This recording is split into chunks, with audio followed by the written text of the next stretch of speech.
Бәріңе сәлем. Бүгін мен сіздерге Американың соңғы бейкүнәсі фильмін айтып беремін. Видео бастамас бұрын арнаға жазылып қоңыраушаны басып қойыңыз. Сонда сіз жаңа видеоларды бірінші болып тамашалай аласыз. Ендеше видеомызды бастаймыз.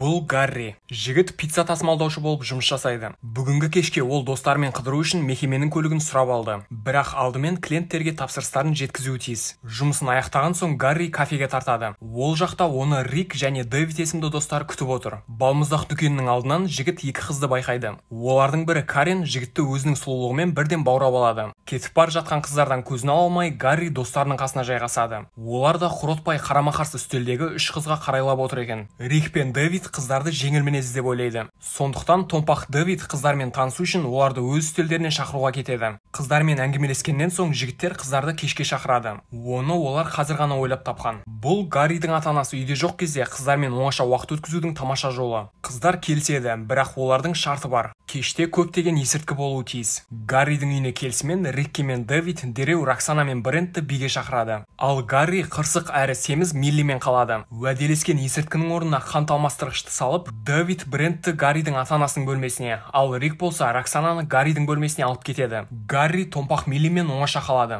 Брент Дэвидке бірден беріле салуға ұялады. Сондықтан жалаңаштанғанша одан баққа барып 100-ге дейін санауын өтінеді. Гарри болса Миллидің іш киімін шеше алмай әлек. Осы кезде үйге Гарридің ата-анасы кіріп келіп, балаларын Миллимен бірге ұстап алады. Гарридің қызды ата-анасымен таныстырудан басқа ешқандай амалы қалмайды. Енді таныстыра бастағанда бөлмеге Роксана, оның артынан Рик кіріп келеді. Мұны көрген Гарридің анасы жындана бастайды. Ал жартылай жалаңаш Брент әйелді түбегейлі өзінен шығарып жібереді. Жастар Гарридің пицца тасымалдайтын көлігіне мініп, үйден қашып кетеді. Жігіт жағажайға баруға ұсыныс тастайды. Бірақ Брент томпақ Дэвидтің үйде қалып қойғанын еске салады. Бұл уақытта Гарридің анасы жұбайынан тыныштандыратын дәрі әкелуін өтінеді. Енді кереуетке жата бергенде оған Дэвид қырындай бастайды. Ол қыздың айтқанындай 100-ге дейін санап келген екен. Әйелдің айқайынан Гарридің әкесі келеді. Досының анасын зорлауға келді деген оймен ерлі-зайыптылар томпақ жігітті үйден қуып шығады. Келесі күні Гарри тағы да Каренді байқайды. Томпақтың айтуынша ол қалаға бір апта бұрын келген. Гарри Дэвидтен қыздың қайда тұратынын сұрап алған соң жасырын түрде Кареннің үйіне келеді. Ол қыздың мопедінің дөңгелегін жарып, көлікте қызды күтеді. Қыздың үйден шығып бара жатқанын көргенде Гарри оның қасына жақындайды. Мопедтің дискісі жерге тиіп тұр. Жігіт камерасы жарылған деген шешіммен қызды мектепке дейін жеткізіп салуға ұсыныс тастайды. Өйткені өзі де сол жаққа бара жатыр екен. Жол бойы жігіт Кареннің көңілін көтереді. Ал мектепке жеткен кезде Гарри қызды серуендеуге шақырады. Бірақ Кареннің айтуынша ол қазір бос емес. Сондықтан Гарримен бірге бара алмайды. Батылдық жинап алған соң жігіт қыздан жігітің бар ма деп сұрайды. Карен басы бос екенін айтады. Кешкісін Гарри Дэвид ұйымдастырған кешке барады. Томпақ Гарриге кешке сұлу Кареннің де келгенін айтады. Ол Рикпен билеп жатыр екен. Жұптарға қарап тұрып, Гарри ішімдікке тойып алады. Содан соң Дэвид оны кештен алып кетеді. Келесі күні Гарри оқудан кейін тағы да пицца тасымалдауға кетеді. Көрсетілген мекен-жайға келіп, жігіт Кармелланы кездестіреді. Сәнді әйел жігітке қырындай бастайды.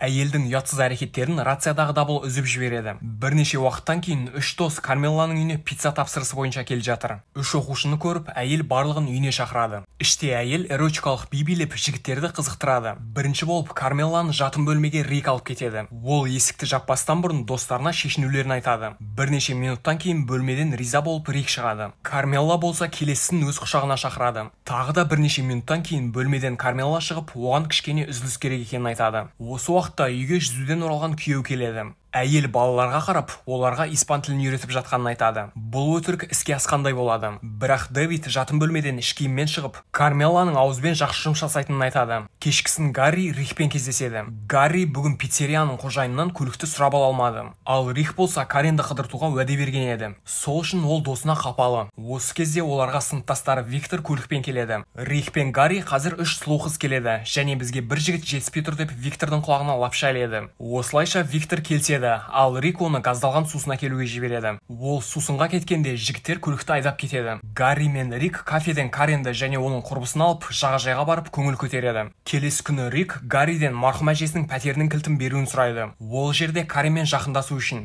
Гарри оған көмектескісі келмейді, себебі Карен оған әлі де ұнайды. Бірақ сонда да Рикке кілтті беруге уәде береді. Кешкісін Гарри Рикке пәтердің кілтін таба алмағанын айтады. Бұны Томпақ та растайды. Жігіттер уақытты қыз екенін айтып кетпекші болады. Рик қызығушылық танытып, қайда кетейін деп жатқандарын сұрайды. Гарри ұзақ уақыттан бері жеңіл жүрісті әйелдің қызметін пайдаланып жүргендерін және Рик үнемі Карен туралы ойлайтындықтан оны өздерімен ала алмайтынын айтады. Шетте қалғысы келмей Рик оларға ілеседі. Жігіттер жезөкшеге тапсырыс береді. Ал ол оларды өзінің баспанасына апарады. Ертеңіне үшеуі де мүшелерінен жұқпалы жәндіктерді табады. Рик зиянкестерден қалай құтылуға болатынын ойлап табады. Ол достарын бассейнге апарып, жәндіктер суға тұншығып өлетініне үміттенеді. Алайда жігіттердің мұнысынан түк те шықпайды. Сондықтан олар дәріханаға барады. Кешкісін барға келіп, Гарри Кареннің мопедін байқайды. Дэвид пен Викторды кездестіріп, жігіт Каренді көрдіңдер ме деп сұрайды. Дэвидтің айтуынша Рик Каренді футбол алаңына алып кеткен және сол жерде оның қызығын алмақшы. Гарри алаңға барады, бірақ жұптарды таппаған соң барға оралады. Жігіт ол жерде Рикті кездестіреді. Рик оған Каренмен жатқанын мойындайды және қыз алғаш рет жігітпен жақындасыпты. Досына ренжіп, Гарри бардан кетіп қалады. Арада бірнеше уақыт өтеді. Алда мерекелік демалыс. Кітапханаға кіргенде Гарри Рикті көреді. Ол қызға істерін істеп алған соң одан құтыла алмай жатқандай көрінеді. Көз жасын бұлап, Карен кітапханадан шығып кетеді. Ал Гарри болса оның артынан барып қызды жұбатуға тырысады. Каренмен сөйлесу барысында жігіт оның жүкті екенін анықтайды. Гарри одан бұл жайлы ешкімге тіс жармауын өтініп, оған көмектесуге уәде береді. Содан соң Рикпен сөйлесу үшін кітапханаға жайғасады және достар арасында қыз үшін төбелес басталады. Көп ұзамай мереке басталады. Барлығы каникулдық демалысқа кетеді. Гарри де достармен тауға баратынын айтып, ата-анасын алдайды да Каренді әжесінің пәтеріне әкеледі. Қызға көмектесетінін айтып, оған аборт жасату үшін ауруханаға алып келеді. Операция қымбат болғандықтан Гарри үйіндегі ата-анасының ақшасының барлығын ұрлап кетеді. Сондай-ақ музыка аппаратын сатып және пиццерияның қожайынынан да қарызға ақша алады. Операция аяқталғаннан соң Гарри Каренді қайтадан әжесінің пәтеріне әкеледі. Олар каникул бойы сол жерде уақыт өткізеді. Үйге оралмастан бұрын Гарри қызға ғашық екенін мойындайды. Үйіне таудан оралғандай келіп, зергерлік салонға Карен деген жазуы бар жүзікке тапсырыс береді. Қыздың бүгін туылған күні. Ол кешке өзіне опасыздық жасағанына қарамастан Рикті шақырады. Кешке Гарри де қолындағы сыйлығымен және жүзіндегі күлкісімен келеді. Алайда ішке кіргенде Каренді Риктің құшағынан табады. Жігіт бірде-бір сөз айтпай көлікке отырады да кетіп қалады. Осымен фильм аяқталады. Арнаға жазылып қоңыраушаны басуды ұмытпаңыз. Сондай-ақ арнадағы басқа да видеоларды көріп шығуыңызға кеңес беремін. Келесі видеода кездескенше сау болыңыздар.